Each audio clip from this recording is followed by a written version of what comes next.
I'm just going to put it this way.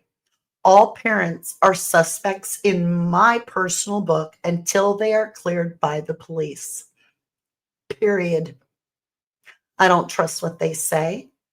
I listen to everything as though it was a clue. Because until the police can clear them, it's not going to be clear on my book. We have 2 missing children. It is like 99 point whatever percent, usually someone in the inner circle, if not intimately connected to that individual. So no, I'm not going to rule them out.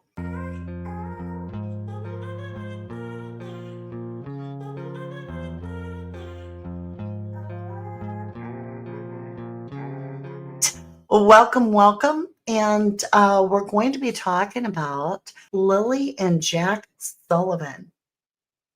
And the last 2 days, they have been looking in a search that has been very official and very elite. In other words, the professionals only have returned to a surprise search and for 2 days. And they're near Garlick Road, and there's a pipeline there. And that's where they found the boot. Though the dogs didn't hit on the boot and say, yeah, and recognize a scent, they still are looking at that, which I find curious only because it could be a front story, right? With more to the story behind the scenes. And I pray that's true and that's their business. I just hope they come up with the truth and these children. I pray above everything that Lilly and Jack Sullivan are found. We haven't heard anything yet. And it is the 1st of June. So it's been a full 29 days of these children going missing. No, the little girl is Lilly and she is 6 and Jack is only 4. He was supposedly in a pull-up. Nobody laid eyes on Jack that we've heard from at all that day. Now, Daniel, the stepfather, and the mother were laying in bed in their room. Daniel, the stepdad, oh, and they had the baby, little baby Meadow, who is, I believe, 16 months old. Now, the stepdad repeated several times, or at least he said it several times, that Lilly kept popping in and out of the bedroom. So he was wide aware that this child was up. They could hear them playing, so they knew the children were up.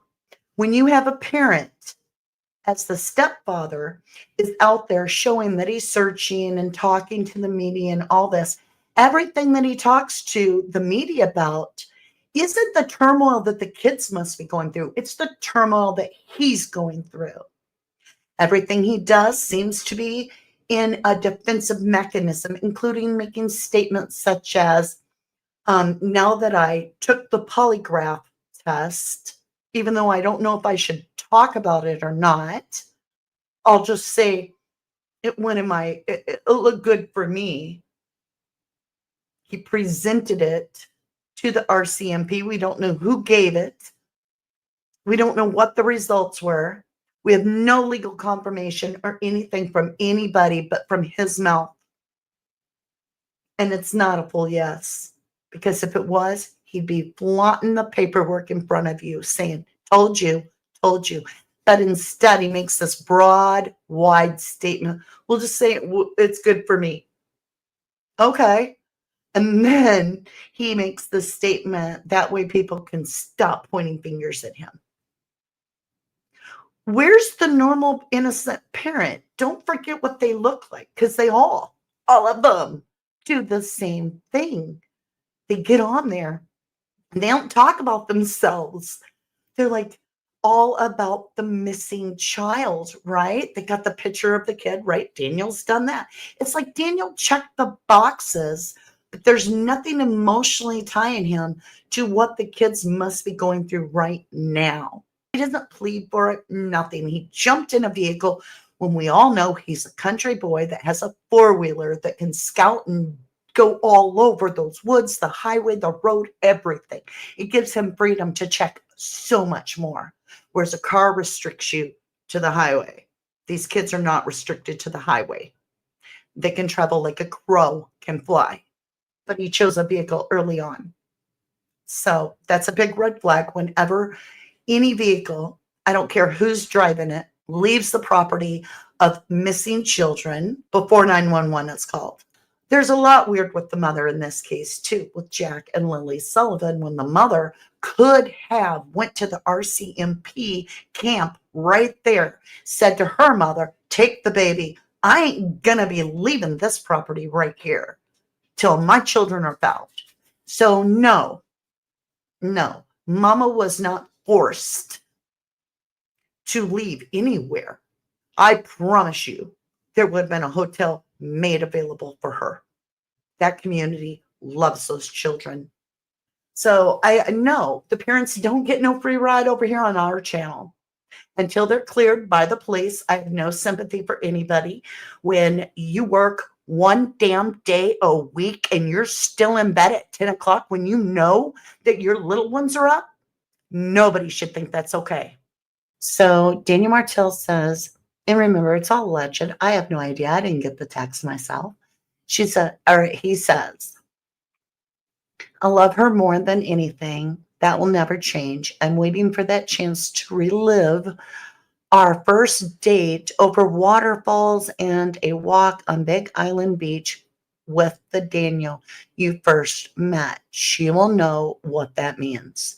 Stop the hell right there.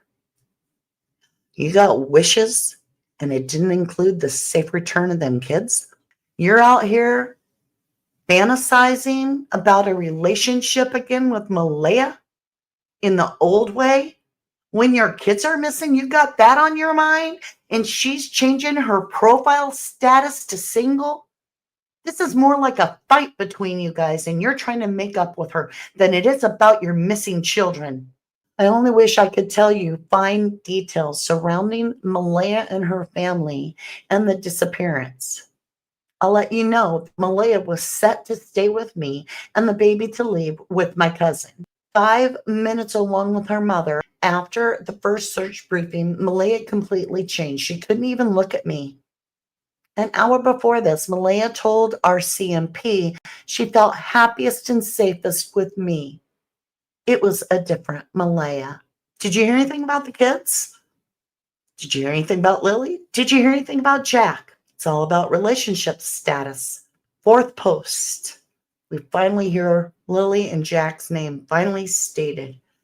Lilly and Jack called me dad and came for me for everything, never Malaya. Again, Daniel's the hero. She had no control over the kids. They were wild with her, and with me, listened and were well behaved. Again, could be true, but he's the hero. Malaya's a bad person now. So first, he talks about getting jilted, right? And now he's throwing her under the bus hardcore. Let's see where else he goes. I promised myself I'd always be there for Malaya and the kids, and I'm holding that promise. I'm not being negative towards Malaya. I love her, but I never lie. See, that's when you know someone's a lying. You ever heard a liar say that? Because every single human on this planet lies. You do. Whether you call in sick, right? And you're like, I don't feel good today. And really you watch your favorite TV show all day. Or you got to get away from the neighbor that's talking your ear off. And you're like, I've got a pot roast in the oven. But see, it's all about always making Daniel be the hero. He's the Superman. He's the glue to the family. You're the glue to the family. You work one day a week and you're in bed at 10 o'clock, not taking care of these kids. Jack's got a dirty pull-up. I bet it is almost off him while he's in the house. And you're still laying in bed when there's a full arse grown-ass adult in there. Take care of the baby already. Now, I'm not saying that I'm favoring either person. Could have been either one of them get up and take care of them kids. Right here. I'm not being negative towards Malaya. I love her, but I never lie. because that's just not me. I say the truth, even if it hurts. I'm sorry to say that. Okay, why are you sorry to say that? That you never lie. You say the truth, even if it hurts. And I'm sorry to say that. Why are you sorry to say that you tell the truth, even if it hurts? Why are you sorry? I'm sorry to say that, but I live in reality, and reality is what it is. The person giving the interview says, what's more strange is that nothing has been found in the woods. It's bizarre. Daniel writes, dogs went to the road and lost scent. Person responds, what the hell?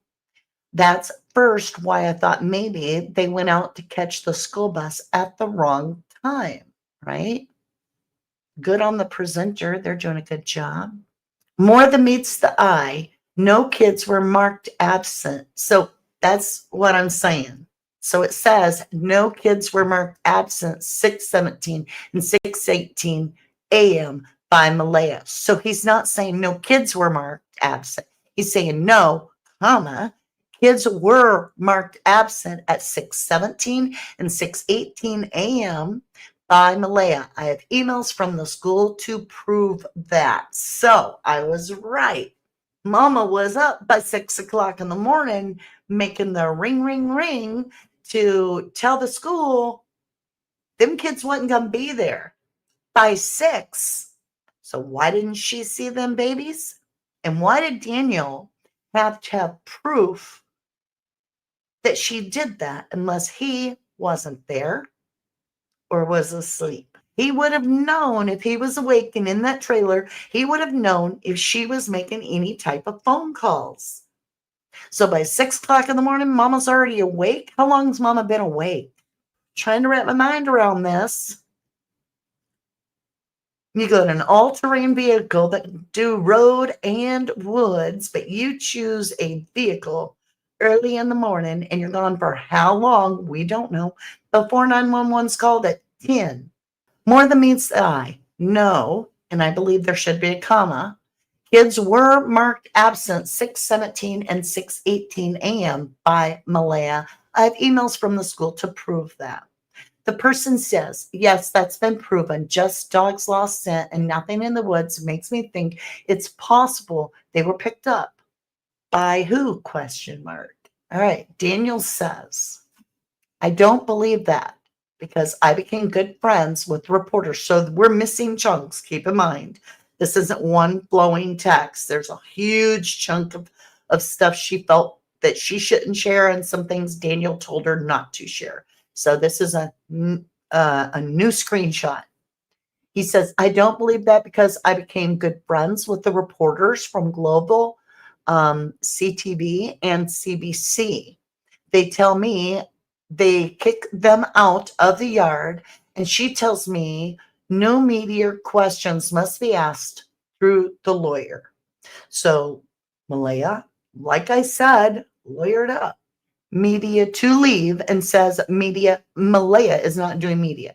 They have a lawyer. That's the chief's brother from the reserve she belongs to. Lilly and Jack were granted as soon as the disappearance happened, but were denied multiple times in the past. Meadow was not granted status. Then the person says, I haven't asked yet, how are you doing? Like you doing okay? Do you have a support system? Now, I'm shocked he hasn't went into his entire life right now and told us how tired and exhausted he is. But he says, my support system is knowing the truth. That what will make me feel positive. Knowing that I'm doing the right thing. Of course you are, Superman. I know my problems. I don't need anyone to talk to them. Again, Superman. He said, I live with them every day. My family is great too. They are the best. And then it says abandoned, and we don't get the rest of that. It says abandoned. Don't know what that's about.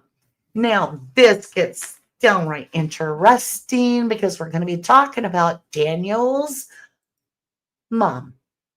We all wanted to know about Mommy Dearest, right? That's living on the property. And did she hear anything? Did she see anything? When did she know that the kids are missing? Well, here we go. My mom was napping and came outside. I think he meant came outside because she heard me yelling that morning for the kids. Malaya was playing on her phone.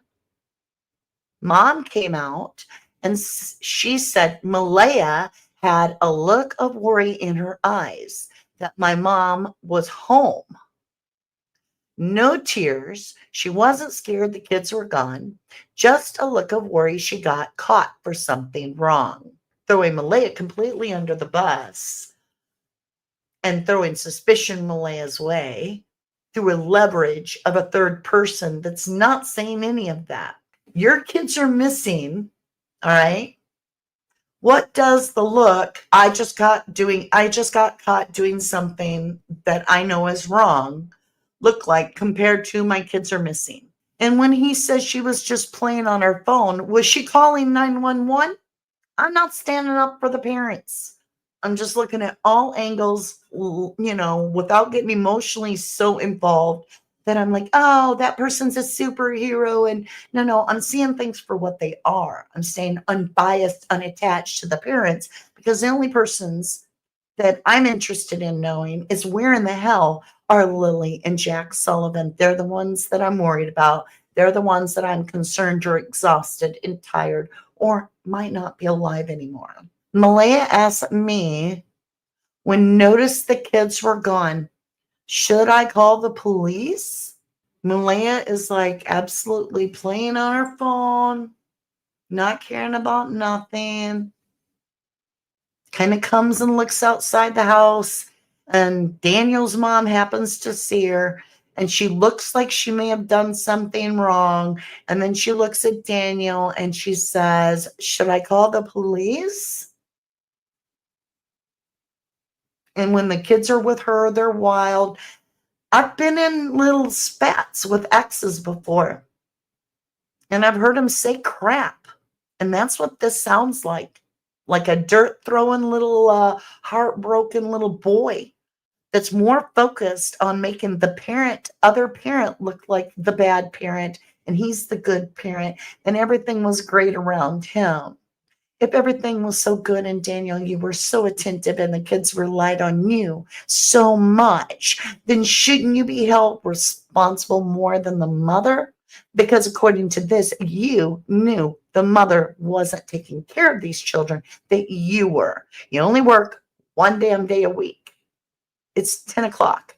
Jack's pull-up is probably down to the floor with weight, and you needed to get up and tend to these babies because you're a superhero, super dad, right? I don't know what he means by this because we don't get to see what she wrote. He wrote, yes, even I don't know some things. And she writes, so she went outside first and then told you she couldn't find the kids. And he says, no, I ran through the house searching every room, then ran outside the back sliding door. It did everything so fast. She said, they're gone when we were both outside. The person answers, oh, okay. Wow, that would have been terrifying. Had they ever left the yard alone before? He says, no, only with me. Again, here's throwing Malaya under the bus. No, only with me because Malaya rarely ever went outside with them. The person answers, to me, so unlikely for kids to venture out on their own if they don't usually do it. And he says, and leave their boots and all their belongings on. And then the person says, and no coats in the rain. Bizarre. I find it really hard to believe that the kids would have left without their coats when it was rainy. The dog picks up the scent of the children to the edge of the property. That's it. And then it drops. It makes me think of a quad or a vehicle.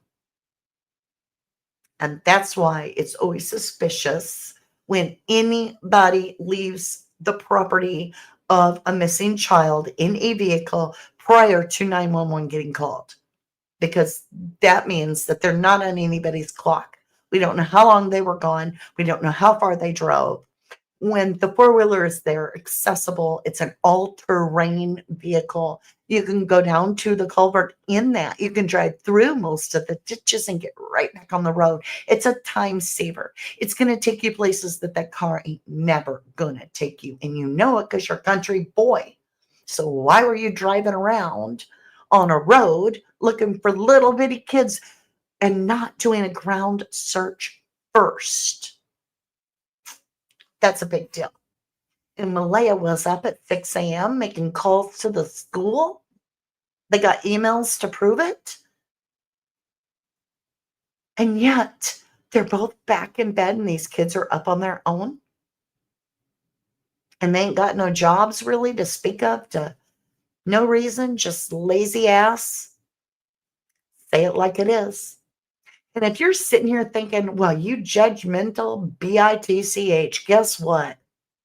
If you think it's okay to not have a job and wallow your butt in a bed with another adult while little 4 and 6-year-olds that may or may not be autistic have free roam of the house, the yard, and obviously can walk out the door and not make a sound, and you think that's okay, you need to be told, get your ass out of bed, take care of your kids, get a job so you can afford a sitter, because they're going to do a better job than you, apparently.